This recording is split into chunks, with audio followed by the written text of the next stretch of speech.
Welcome back to the channel. दोस्तों, आज के वीडियो में हम लोग एक इम्पॉर्टेंट टॉपिक का डिस्कशन करने जा रहे हैं, जो कि आपका दोस्तों इनकम टैक्स नोटिस के बारे में है, जो कि आप अपना प्रॉपर्टी खरीदने और बेचने पे आपको यहाँ पर इनकम टैक्स नोटिस इशू होते हैं। तो दोस्तों, काफ़ी टैक्स पेयर्स के और काफ़ी लोगों के मेरे पास कमेंट्स भी आते हैं और पर्सनली भी मेरे से पूछते हैं कि हमसे इनकम टैक्स डिपार्टमेंट की क्या दुश्मनी है जिससे कि हमको ही नोटिस यहाँ पर इशू किए जाते हैं। दोस्तों, मेरा सजेशन उनको यही रहता है कि आपसे ही कुछ गलतियां होंगी, इनकम टैक्स डिपार्टमेंट की आपके ऊपर नज़र आ जाती है और आपका जो केस है वो आपका डिपार्टमेंट खोल देता है। दोस्तों, आज के वीडियो में हम लोग ऐसी गलतियों को ही डिस्कशन करने जा रहे हैं जो आप करते हैं जिससे कि आपको इनकम टैक्स के नोटिस यहाँ पर इशू होते हैं। दोस्तों, मेजर 2-3 गलतियां ये जो एक आम इंसान या कोई टैक्स पेयर करता है जिससे कि एक इनकम टैक्स नोटिस उनको यहाँ पर इशू होता है और उनके जो केसेस है वो भी खुलते हैं, जिससे कि उनको यहाँ पर बहुत ही दिक्कतों का सामना करना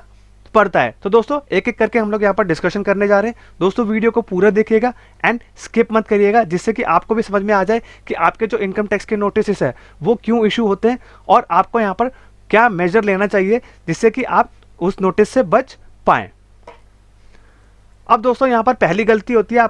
आप अपना जो इनकम टैक्स का रिटर्न है वो गलत फाइल कर देते हैं। अब दोस्तों, यहाँ पर एग्जांपल के लिए मैं आपको समझा देता हूँ। सपोज एक प्रॉपर्टी आपने बेची 1 करोड़ की और उसकी स्टैम्प ड्यूटी जो वैल्यू थी वो 70 लाख की थी, लेकिन आपने जो रिटर्न फाइल किया, एक सेलर ने जो रिटर्न फाइल किया, वो रिटर्न उन्होंने फाइल करा 50 लाख पे। अब दोस्तों, आपके जो कॉन्सिक्वेंसेस होते हैं वो क्या होते हैं और एनालिसिस क्या होंगे वो हम लोग देख लेते हैं पहले। अब यहाँ पर दोस्तों आपका होगा जो रजिस्ट्रार होगा वो क्या करेगा, इनकम टैक्स डिपार्टमेंट को रिपोर्ट करेगा कि ये जो बंदा है इसने 70 लाख की जो है वो प्रॉपर्टी का यहाँ पर रजिस्ट्रेशन किया है, क्योंकि उसकी स्टैम्प ड्यूटी वैल्यू जो है वो 70 लाख की है। और अब क्या होगा, इनकम टैक्स डिपार्टमेंट यहाँ पर क्या करेगा, आपके जो ITR फाइल होगा उससे यहाँ पर क्या करेगा, मैच करेगा। अब दोस्तों, आपने तो ITR 50 लाख की फाइल कर रखी है, तो यहाँ पर क्या होगा, 20 लाख का आपने यहाँ पर डिस्क्रिपेंसी यानी कि डिफरेंसेस आ रखे हैं। तो अब यही इनकम टैक्स डिपार्टमेंट की नज़र में आ जाएगा कि भाई 70 लाख की प्रॉपर्टी इसने स्टैम्प ड्यूटी वैल्यू पे रजिस्टर कराई, लेकिन ITR जो फाइल कर रहा है वो ये फाइल कर रहा है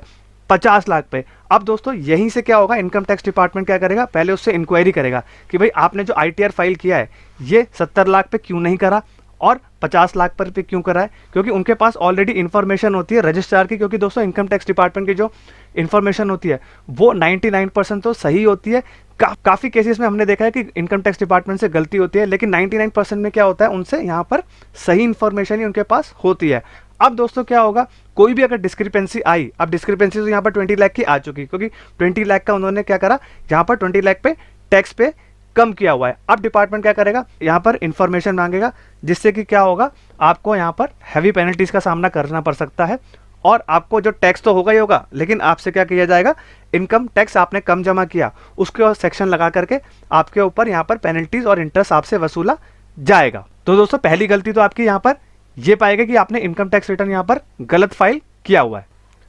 अब दोस्तों, नेक्स्ट आपका आता है non deduction of TDS and depositing the same. अब दोस्तों, आपने प्रॉपर्टी तो खरीद ली, लेकिन अब क्या हुआ, इनकम टैक्स डिपार्टमेंट यहाँ पर बोलता है कि अगर आपकी प्रॉपर्टी 50 लाख से ऊपर की है तो आपको यहाँ पर 1% का TDS यहाँ पर काट करके जमा करना है। अब दोस्तों, एग्जांपल के तौर पे सपोज 1 करोड़ की प्रॉपर्टी आपने ली, 70 लाख का स्टैम्प ड्यूटी वैल्यूएशन था, यानी कि आपको क्या करना था, आपको 70 लाख पे 1% यानी कि परचेजर को क्या करना था, डिपॉजिट करना था। अब उसमें क्या करा उन्होंने, अब दोस्तों यहाँ पर मैं एक इंपॉर्टेंट पॉइंट आपको यहाँ पर बताने जा रहा हूँ कि रिसेंटली जो बजट आया था उसमें क्या हुआ था, अगर आप कोई जॉइंट ओनर है तो जॉइंट ओनर के केस में क्या था, 50 लाख के लिमिट से ऊपर ही क्या होता था, 1% आपको यहाँ पर जमा करना पड़ता है। लेकिन दोस्तों, जॉइंट ओनर के केस में क्या है, पहले क्या हुआ करता था, जॉइंट ओनर क्या करते थे, 25-25 लाख का यहाँ पर एग्जेम्पशन ले लिया करते थे, जिससे क्या होता था, डिपार्टमेंट का यहाँ पर नुकसान हो जाया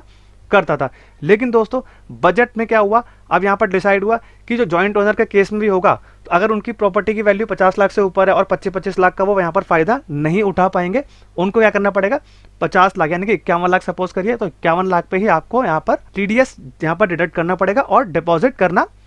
पड़ेगा।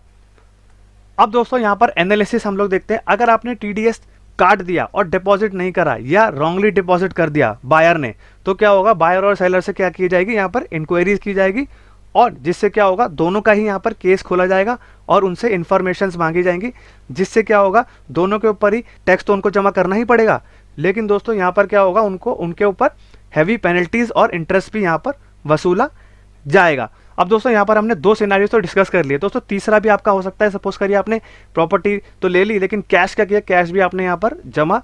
कर दिया, जिससे क्या हुआ, इनकम टैक्स डिपार्टमेंट की नज़र में आ गया भाई आईटीआर तो ये कम का भर रहा है, लेकिन क्या हुआ, कैश यहाँ पर इसने इतना ज़्यादा जमा कर दिया, जिससे क्या होगा, आप इनकम टैक्स के रडार में आ जाएंगे और उससे वो क्या होगा, आपका केस भी यहाँ पर खोल सकता है। अब दोस्तों इस केस में आपको क्या करना है, यहाँ पे हम लोग फाइनल कंक्लूजन भी देख लेते हैं।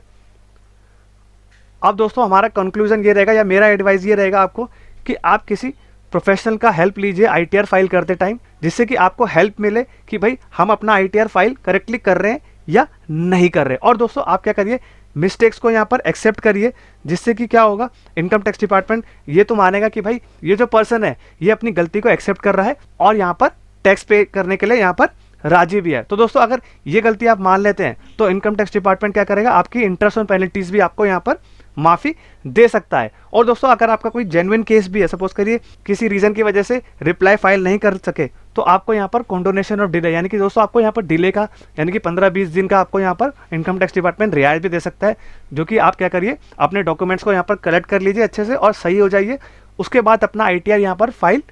कर दीजिए। तो दोस्तों आई होप आपको समझ में आ गया होगा। और दोस्तों अगर ऐसे केसेस में अगर आप फंसे हुए हैं तो दोस्तों आपको एक प्रोफेशनल की एडवाइस लेनी चाहिए, जिससे कि आप अपनी आईटीआर को करेक्टली फाइल कर पाए और जो टैक्स उस पर बनता है करेक्टली, तो वो आप यहाँ पर करेक्टली डिपॉजिट कर पाए। तो दोस्तों अगर ये वीडियो इन्फॉर्मेटिव लगी हो तो चैनल को लाइक, सब्सक्राइब एंड शेयर कर दीजिए एंड बेल आइकन भी प्रेस कर दीजिए, जिससे कि हम आपके लिए ऐसे ही इंपॉर्टेंट एंड इन्फॉर्मेटिव वीडियोस लेके आते रहें। एंड दोस्तों वीडियो में कमेंट जरूर करिएगा, जिससे कि हम लोग अपने वीडियोस में यहाँ पर सुधार लेके आते रहें। I hope you like this video. Thank you very much and have a nice day.